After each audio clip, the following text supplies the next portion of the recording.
Bismillah, au nom d'Allah, Alhamdulillah, toutes les louanges appartiennent à Allah. Wassalat wassalam ala Rasulillah, bénédiction et paix sur le messager d'Allah. Assalamu alaikum wa rahmatullah, que la paix et la miséricorde d'Allah soient sur vous. Bienvenue dans ce deuxième épisode de la série Vivre la révélation, une série que j'ai le plaisir d'enregistrer avec le professeur Fathallah Othmani. Salam alaikum Fathallah. Wa alaykoum salam wa rahmatullah. Dans cette série, nous revenons sur des versets clés de la révélation qui nous ont marqués et nous partageons nos réflexions personnelles sur l'impact transformateur que ces passages ont en nous. Fathallah, aujourd'hui, on va traiter d'une sourate, sourate al-Asr, qui est remplie d'enseignements. J'ai pu faire quelques petites recherches avant cet épisode et je me suis perdu en fait dans tout ce que je trouvais, tellement il y avait des choses. Donc, Inch'Allah, on va pas rentrer dans tous les détails, hein, c'est pas le but de cette série, mais j'espère, Inch'Allah, qu'on va essayer de tirer quelques enseignements clés qui seront utiles à nous tous, Inch'Allah. Fathallah, je te donne la parole. Barakallahu fik, Abdurrahman. Ouais, en effet, cette sourate, c'est vraiment une sourate de référence, hein, comme il est dit dans l'Athar, c'est vraiment, elle pourrait suffire à elle-même comme révélation. Je vais commencer par la réciter et puis proposer une petite traduction et puis on va s'arrêter surtout sur le début de la sourate parce que dans le format qu'on a aujourd'hui, ce serait difficile de faire le tafsir de toute la sourate et c'est pas le but de nos échanges, je pense.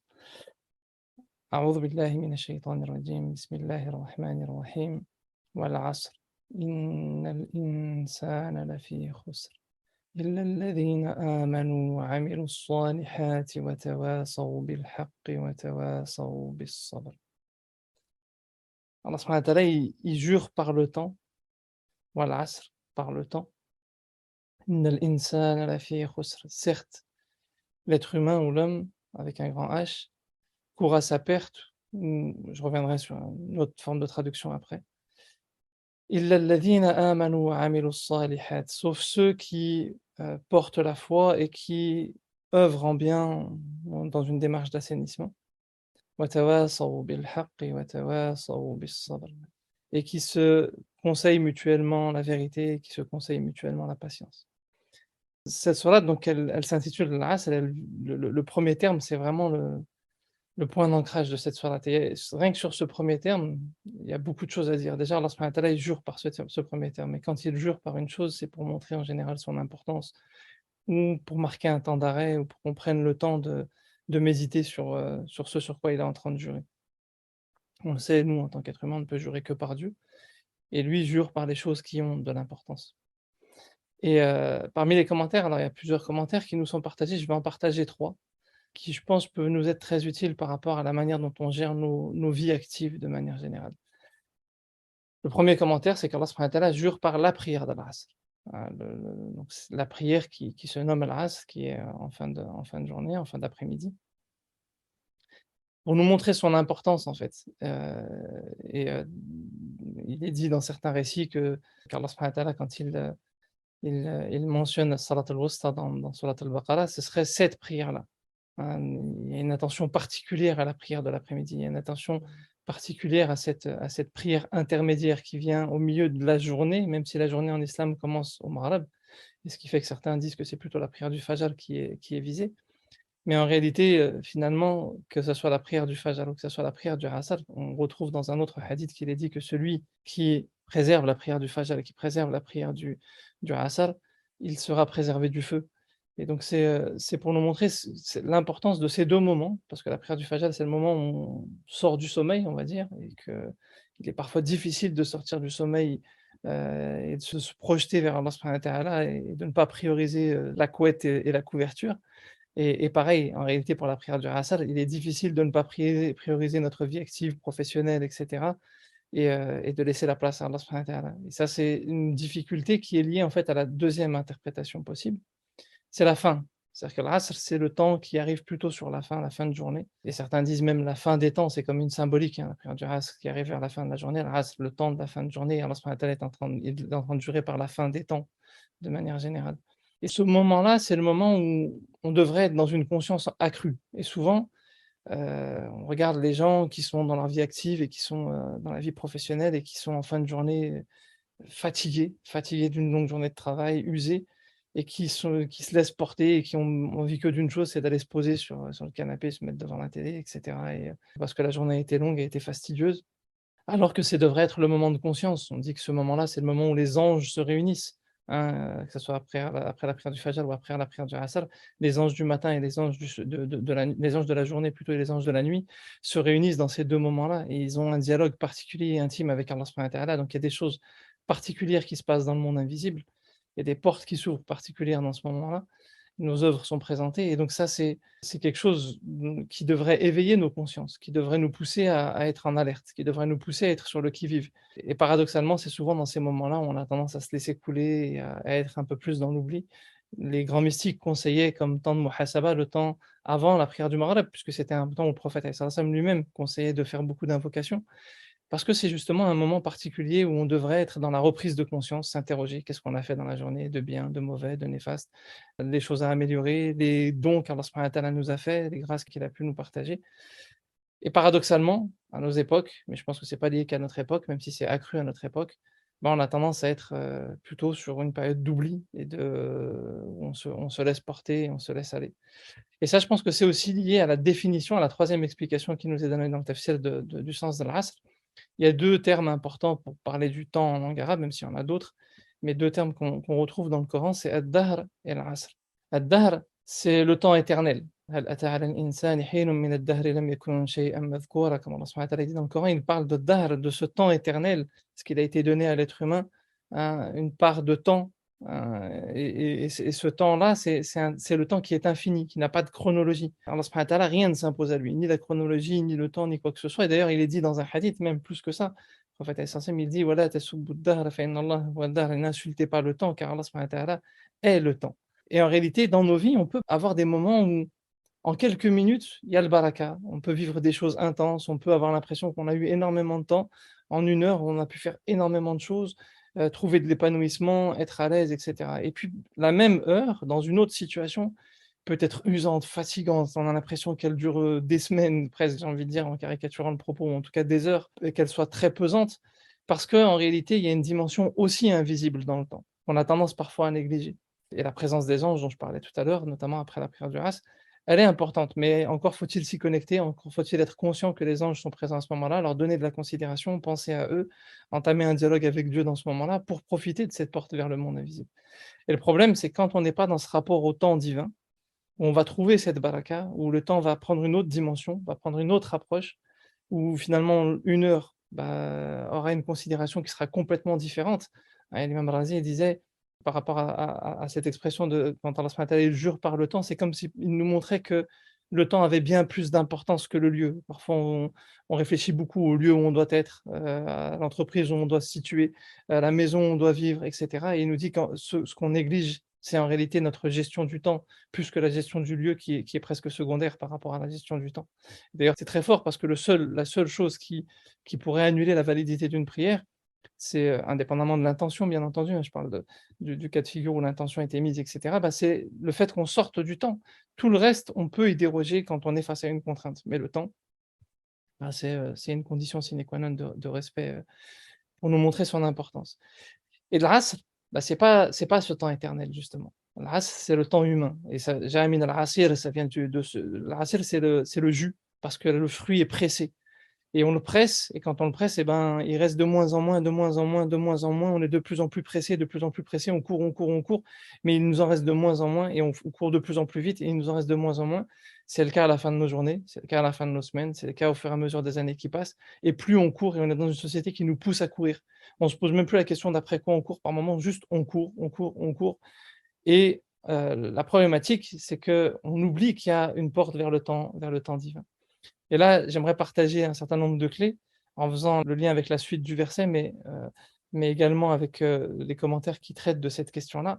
C'est que parfois on se dit: «Ben, OK, on court, on court, on court» et le problème c'est qu'on va vers le khusr. Inna al-insana lafi khusr.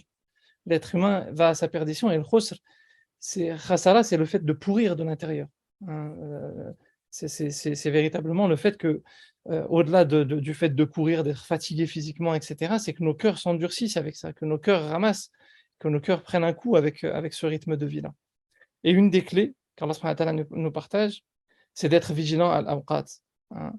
Et l'awqat, ce sont les prières notamment, certes, ce sont les moments dans l'année particuliers comme le mois de Ramadan, hein, donc les rites hein, qui viennent rythmer, mais c'est aussi les invocations à des moments particuliers dans la journée que le prophète alayhi salam avait l'habitude de faire.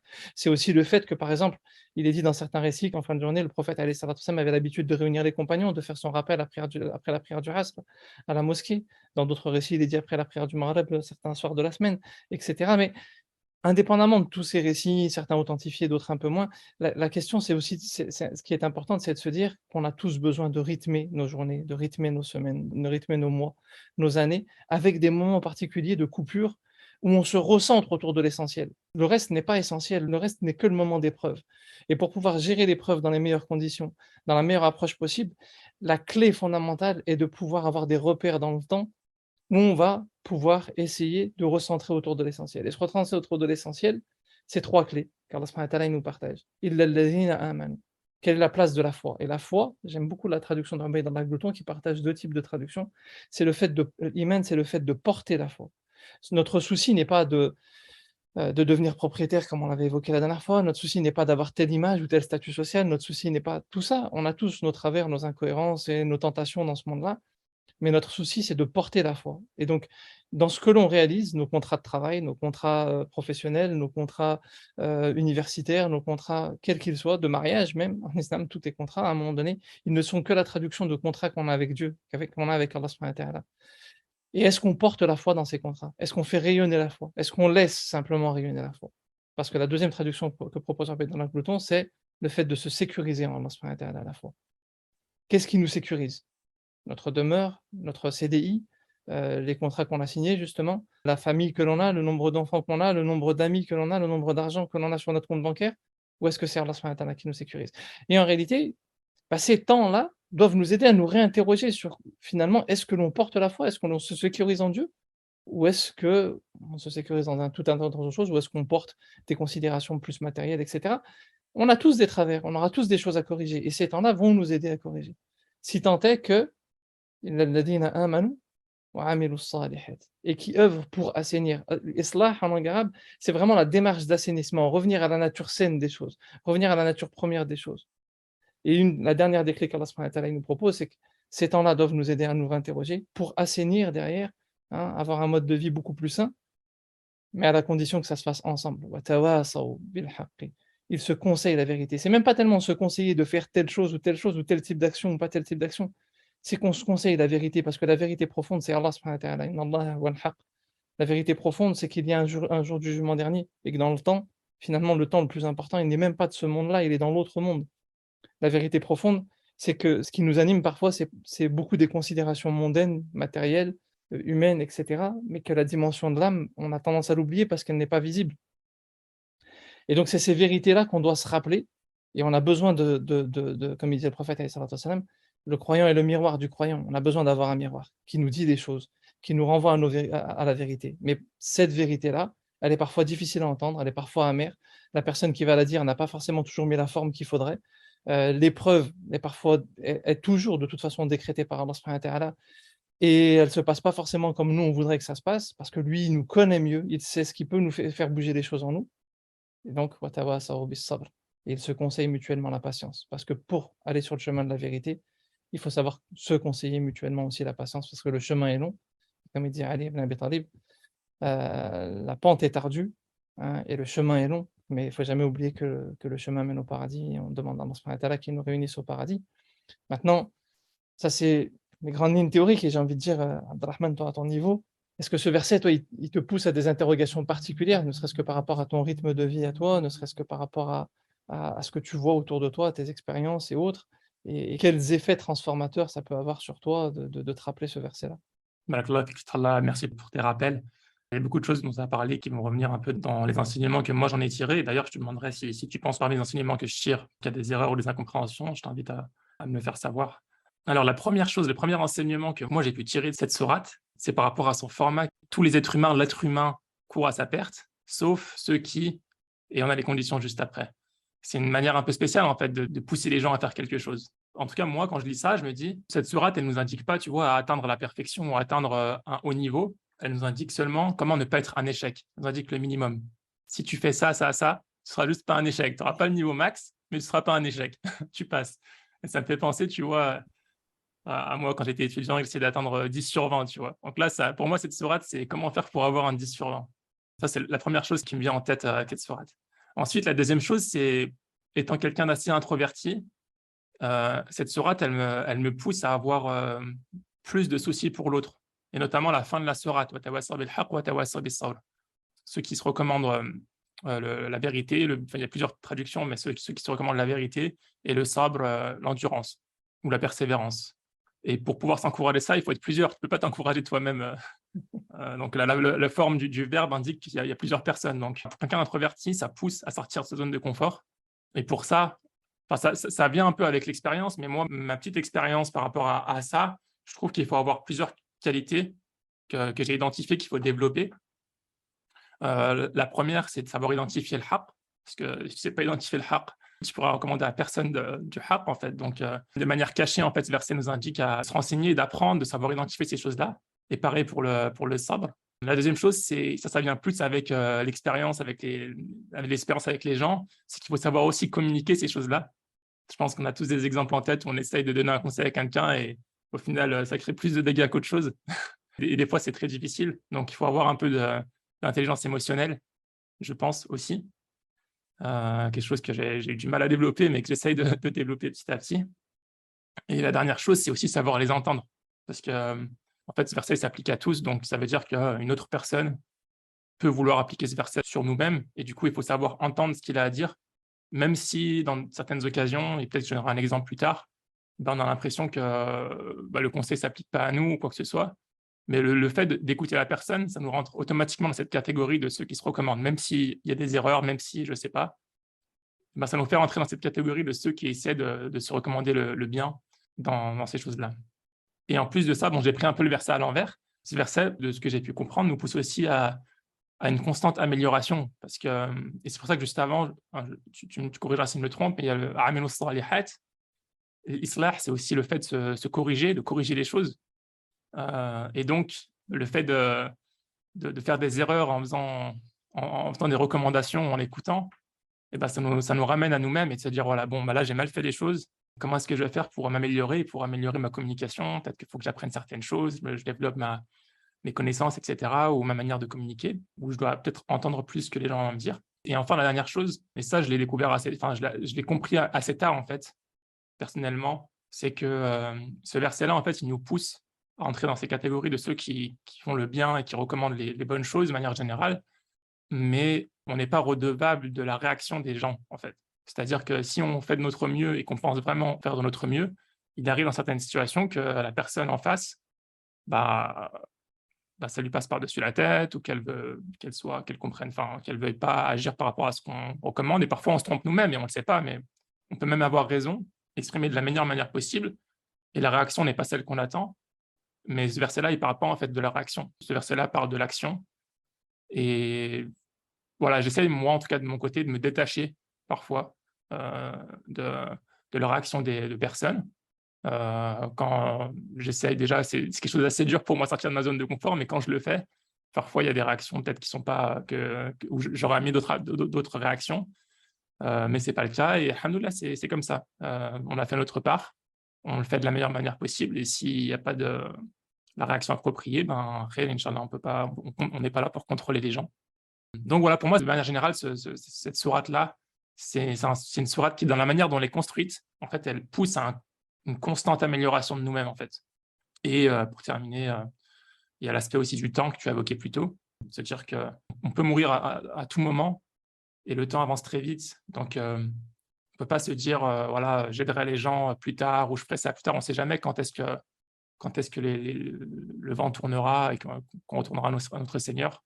Ça indique aussi ce passage-là qu'on est dans une situation un peu d'urgence en fait. Il faut vraiment prendre ça au sérieux par rapport à ce temps qui est très limité. Voilà par rapport à mes réflexions, je crois que j'ai trop parlé, pas de savoir. Mais, et de ton côté, du coup? Hem, j'ai déjà dit beaucoup de choses au départ, donc après c'est vrai que de manière plus concrète, à mon niveau, pareil, je vais m'arrêter peut-être un peu plus sur la fin, sur وَتَوَاصَوْا بِالْحَقِّ وَتَوَاصَوْا بِالصَّبْر. Comme le prophète alayhi salam, il disait: «الدين النصيحة». La religion, c'est le bon conseil. Et souvent, enfin, on vit en tout cas dans une société très individualiste où parfois quand ça colle pas avec un groupe ou avec des personnes, avec ceci, avec cela, on a tendance à vouloir s'isoler ou à se marginaliser enfin pas on cherche pas à se marginaliser, mais bon voilà, on se met à l'écart des groupes. Heu, Alors qu'en réalité, la clé même d'une bonne gestion du temps, certes, elle est dans l'assainissement du temps et ça commence par la prière de la nuit, comme ça a été le cas pour le prophète alayhi salatu wa salam. On cherche beaucoup à organiser nos journées alors que Allah subhanahu wa ta'ala a assaini le rapport au temps du prophète alayhi salatu wa salam par un meilleur rapport à la nuit. Mais, je pense qu'il y a aussi le groupe. On peut pas se détacher du groupe et quand on Mmh. conseille, si on est un minimum sincère, on se parle à soi-même. Et on est obligé de se remettre en question, quels que soient nos travers, quelles que soient nos incohérences. On est obligé à un moment donné de se poser la question de: «Ben, et nous, où on en est? Qu'est-ce qu'on fait? Qu'est-ce qu'on fait pas?» Et d'essayer de se corriger, quoi. Donc moi ça me renvoie beaucoup à cet attachement au groupe et à des gens qui cherchent à cheminer, comme il dit Allah subhanahu wa ta'ala: «Wasbir nafsaka ma'a alladhina yad'una rabbahum bil ghadati wal 'ashi». Il associe ça au temps et fais patienter ton âme avec ceux qui recherchent, le visage ou l'agrément d'Allah subhanahu wa ta'ala. Matin et soir, hein, il le redit encore une fois autant et je pense que dans nos journées, on a besoin d'avoir dans nos semaines, des moments d'attache avec des groupes qui essayent de cheminer vers Dieu et c'est ce que j'ai toujours essayé d'avoir un peu dans ma vie, sauf à certains moments où, voilà, on se laisse illusionner par le fait que seul on serait mieux, mais ça a été plus l'exception que la règle et c'est le conseil que j'ai envie de partager principal, ouais. Je pense que c'est une vraie clé d'assainissement du temps, d'être attaché à des groupes qui essayent de cheminer, quels qu'ils soient, il y en a plein sur terre, Mmh. alhamdoulilah. Ça m'a fait dans ce matin-là. Après sur les choses un peu plus concrètes, en termes d'expérience très concrète sur le rapport au temps, si tu me permets que je t'en partage une et puis si tu en aurais une à me partager après. Moi, j'ai souvenir d'une fois où j'étais dans les RER à Paris et je marchais et heu et en marchant, je voyais la foule qui avançait et je me suis dit: «Mais c'est pas possible d'être dans la foule comme ça et de suivre la foule». J'avais un rendez-vous en fait, donc je partais à mon rendez-vous. Et à un moment donné, je me suis dit: «Non, je peux pas suivre la foule comme ça bêtement» et je me suis arrêté, juste à faire du zikr. J'ai pas changé la face du monde, mais honnêtement, psychologiquement et spirituellement, j'ai envie de dire le fait de prendre un temps de pause et d'avoir ce moment de reprise de conscience et voilà, de pas être dans un mouvement de foule bête, insouciant, même si je dis pas que les gens qui étaient dedans étaient bêtes et insouciants, mais moi, en tout cas, c'est la sensation que je vivais à ce moment-là, et que je ressens, souvent quand je suis dans ces situations-là. Ben, j'avais besoin de m'arrêter, de prendre un petit temps d'évocation, de dhikr, de remettre du sens à ce que j'étais en train de faire, ce que je m'apprêtais à faire et je me dis que c'est important. Ça c'est d'avoir des moments structurés dans nos semaines et cetera, c'est une chose, mais des fois même de manière, inopinée, enfin ou impromptue ou je sais pas comment dire ça, mais voilà, s'arrêter, se dire, «Qu'est-ce que je fais là? Pourquoi je le fais? Quel est le sens de tout ça? Quelle est la place de Dieu dans tout ça?» Au-delà de toute autre considération. C'est un peu voilà, une petite expérience pratique vécue à un moment donné dans le rapport au temps. Mmh. Et Ça toi, à ton niveau, tu aurais des cas concrets ou Moi, j'aurais quelques exemples et je vais en donner peut-être en rester sur un seul vu qu'on a un temps limité. J'ai réfléchi un petit peu sur, les passages de ma vie où ce verset est revenu le plus souvent, ou m'a le plus marqué et un des passages où ça m'a le plus marqué, c'est pendant mes études. Pendant mes études, j'ai eu de gros ratés, enfin, ratés dans le sens où ratés des examens, quoi. Après on me dira: «Ouais, c'est jamais vraiment un échec, on rebondit, blablabla». On va dire, voilà, j'ai raté quelques, quelques examens, j'ai dû refaire il y a 2 années de licence que j'ai dû refaire. C'était assez déprimant, c'est toujours assez déprimant quand on refait ces années et je pense que cette sourate, ça m'a aidé à rebondir, à me concentrer sur les fondamentaux. Est-ce que, en rapport avec ma relation avec Dieu et avec mon avenir dans l'akhira, est-ce que ça a un impact en fait d'échouer ça? Ou est-ce que, ça n'a aucun impact? Et quand tu réfléchis comme ça, tu te dis: «Mais en fait ça n'a aucun impact. J'ai fait de mon mieux, heu, j'essaye à côté de faire ce que je peux». Donc alhamdoulilah. De manière générale, voilà, c'est quand j'ai des gros échecs comme ça, des choses qui arrivent, bah, cette sourate, elle me rassure, elle me dit voilà, elle m'aide à me rassurer et me dire, ça n'a pas d'impact en fait, c'est pas ça qui compte. c'est pas une fin en soi? Exactement. Bien, bah, écoute, on a terminé, Fathallah. Bah, les auditeurs, on vous invite du coup de votre côté aussi à vous poser ces questions-là, par rapport à la sourate Al-Asr. Quels sont les questionnements que cette sourate vous pousse à avoir et quels effets transformateurs ça a en vous? Et puis, oui, réfléchissez aussi à des situations de la vie auxquelles ce verset fait référence pour vous, Inch'Allah. Et encore une fois, n'hésitez pas à nous faire des retours, hein. On a eu d'excellents retours, suite au premier épisode, alhamdoulilah, donc ça nous pousse à continuer, ça nous fait comprendre que voilà, il y a un intérêt pour ce genre de contenu, pour ce type de format Alhamdoulilah, donc continuez, dites-nous un peu ce que vous en pensez. Et puis voilà, n'hésitez pas aussi à partager un maximum cet épisode s'il vous a plu. Partagez autour de vous, à votre famille, à vos amis. Ça permettra de faire connaître ces formats à un plus grand nombre, Inch'Allah. Fathallah, du coup, je te laisse clôturer. Barakallahu fik, Abdelrahman. Ben, on demande déjà à Allah subhanahu wa ta'ala de mettre la baraka dans notre temps, Amin. nous permettre de ne pas être parmi les insouciants, et savoir donner de la considération à ces moments où Allah subhanahu wa ta'ala il ouvre ses portes, Amin. où il nous accorde de l'attention. Il nous en accorde tout le temps, mais il y a des moments toujours plus particuliers que d'autres. On demande à Allah subhanahu wa ta'ala d'assainir nos modes de vie, de nous aider à assainir nos modes de vie avec conscience, de nous pardonner nos fautes, nos péchés, nos manquements, Amin. de nous accorder la rectitude et la sincérité dans tout ce qu'on entreprend. سبحانك اللهم وبحمدك أشهد أن لا إله إلا أنت أستغفرك وأتوب إليك وأستغفرك وأتوب إليك ونستغفرك ونتوب إليك اللهم يا حي يا قيوم يا أرحم الراحمين احيي قلوبنا وجدد إيماننا وارحم ضعفنا وقوي إيماننا وأحسن عاقبتنا في الأمور كلها وأجرنا من خزي الدنيا وعذاب الآخرة اللهم ارحمنا بالقرآن اللهم نور قلوبنا بالقرآن ونور ألسنتنا بالقرآن ونور بيوتنا بالقرآن ونور قبورنا بالقرآن واجعلنا من أصحاب القرآن اللهم صل وسلم وبارك وانعم على سيدنا محمد في الأولين صل وسلم وبارك وانعم على سيدنا محمد في الآخرين وصل وسلم وبارك وانعم على سيدنا محمد في الملأ الأعلى إلى يوم الدين وآخر دعوانا أن الحمد لله رب العالمين بارك الله فيكم. Je te remercie, Fathallah, et je te dis à bientôt pour un nouvel épisode, Inch'Allah. À bientôt. Salam alaikum à tous. Salam.